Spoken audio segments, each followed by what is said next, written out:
반갑습니다. 7월 17일 금요일 큐티 스케치 시간입니다. 오늘 본문은 시편 149편 1절부터 9절까지의 말씀입니다. 오늘 본문은 이렇게 시작합니다. 할렐루야, 새 노래로 여호와께 노래하며 성도의 모임 가운데에서 찬양할지어다. 오늘 본문은 하나님을 찬양하되 새 노래로 찬양하라. 새 노래.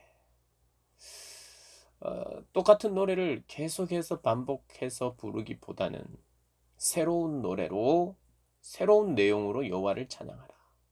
이 뜻도 맞고요.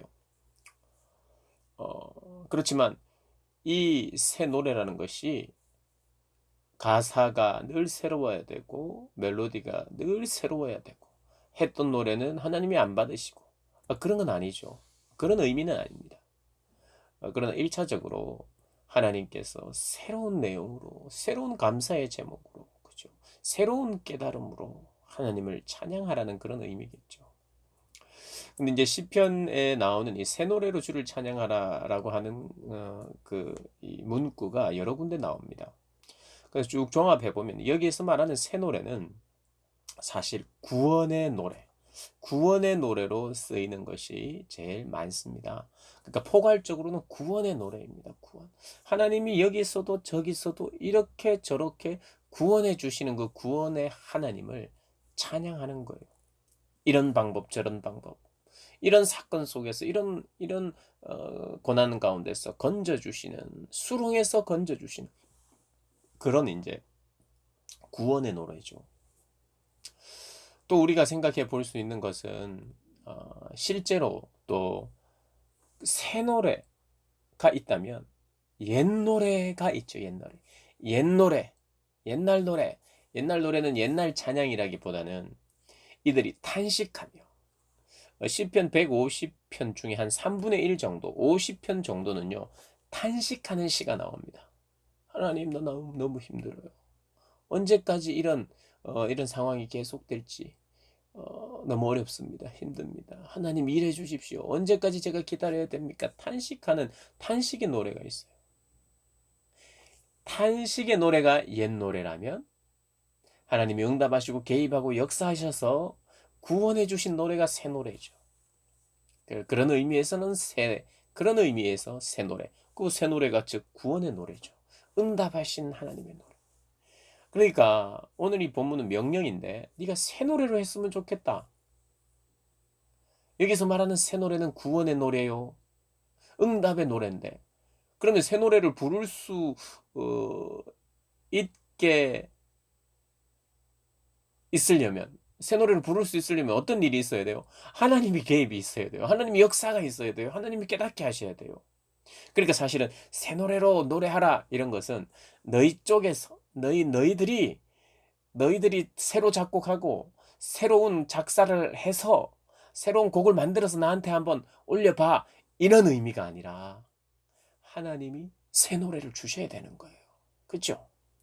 새 노래, 구원을 경험케 하시고 하나님의 은혜를 깨닫게 하셔야 실제로는 노래할 수 있어요. 그래서 이 새 노래를 부르기 위해서는 어떻게 해야 됩니까? 하나님 새로운 깨달음을 주십시오. 하나님 은혜를 새롭게 알게 해 주십시오.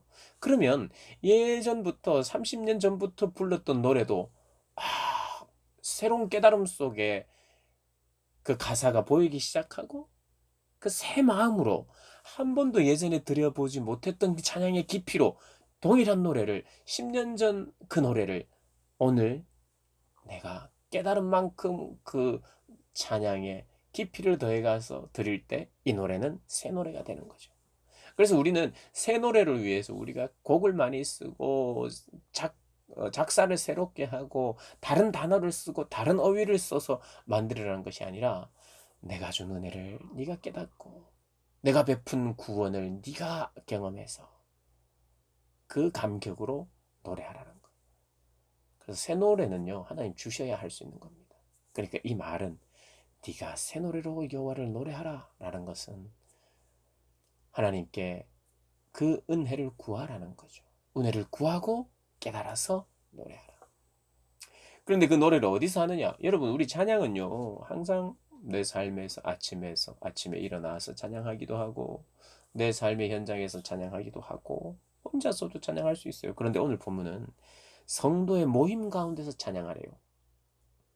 그래서 이 149편은 어떤 면에서는 이미 새 노래를 불렀던 경험이 있는 사람, 이미 새로운 깨달음이 있는 사람들이 여러분은 성도의 모임, 교회, 함께 함께 형제 자매들 지체들이 함께 모인 그곳에서 함께 찬양을 하며 함께 하나님을 자랑하고 간증하면서 그렇게 하나님을 높이라는 거예요.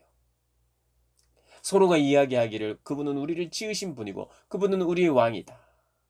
그래서 우리가 모였잖아요. 우리가 춤도 추면서 그리고 소구와 수금으로 그분을 찬양하자. 여러분 춤을 추면서 막 기뻐하면서 찬양하래요.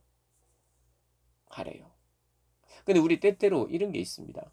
막 하나님 앞에 막 즐거워하고 기뻐해도 되는지 하나님 눈치 볼 때가 있어요. 왜 그렇습니까? 하나님이 나의 찬양을 기뻐하고 내 존재를 기뻐하고 내가 춤추는 것을 좋아할지 안 할지 이 고민이 될 때 하나님이 나를 사랑하는 것은 의심하지 않아요. 사랑하는 것은 의심하지 않아요.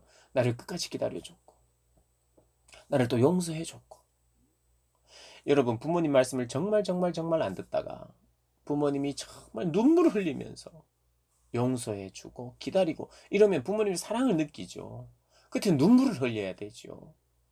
그때 막 춤추면서 확 기뻐하길 수는 없잖아요. 나의 잘못을 용서해주고 감싸주시는 부모님께 고맙고 감사해서 눈물로 감사를 드려야 되죠. 그래서 왠지 하나님께 눈물로 감사는 할 수 있겠는데 춤을 추고 막 기뻐하는 것은 이게 왠지 이게 올바른 태도가 아닐 것 같잖아요. 그러니까 그걸 아시는 하나님이 오늘 내가 너 좋아해. 내가 너 기뻐해. 내 안에서 즐거워해. 이렇게 이야기를 하십니다.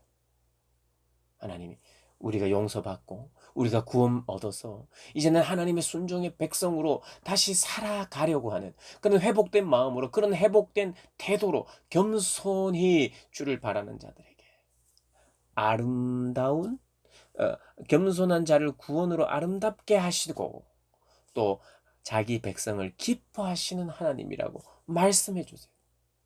그래서 여러분 저희가 하나님을 기뻐하는 것을 하나님은 좋아하십니다. 그리고 우리 보고 너는 네가 좋다 이렇게 내가 너를 좋아해. 여러분 사랑해 이것과 좋아해 느낌이 다른 거 아시죠? 사랑하는 것은 참으면서 끝까지 의지적으로 막 그런 게 사랑이라면 좋아하는 것은 그냥 감정적으로 그냥 확 드러나는 거예요. 하나님이 사랑하시고 좋아하시고 이 두 가지를 다 하신답니다. 우리를 향하여.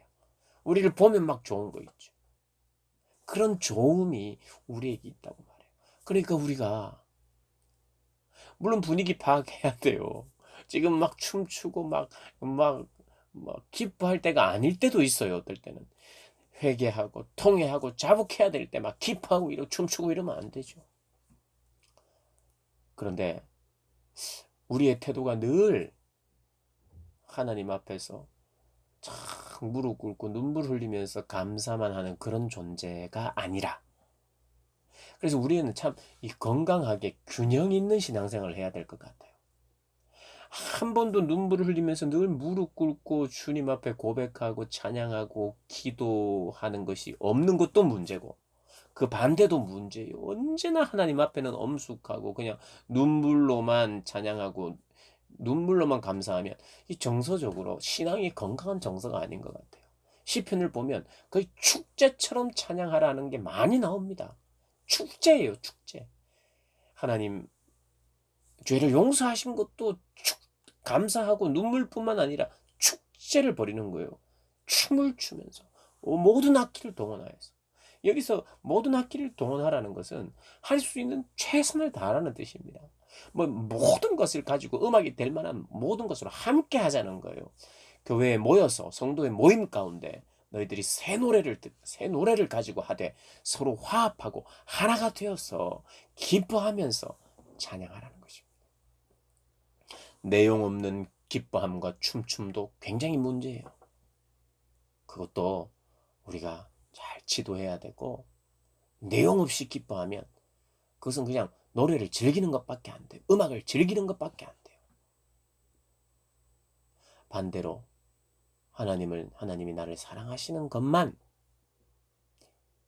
알고 하나님 나를 좋아하시고 나를 기뻐하시는 것 이거 모르면 이것도 교정돼야 되고 하나님 안에서 시편은 그런 어떤 균형을 잡아주는 그런 내용들인 것 같아요. 오늘 한번 춤을 추시면서 악기를 동원하여서 하나님을 찬양합시다. 오늘 금요 기도에 나오셔서 함께 찬양하고 감사하고 기도하는 그런 시간을 가집시다. 오늘 하루도 승리하시기를 주님의 이름으로 축복합니다.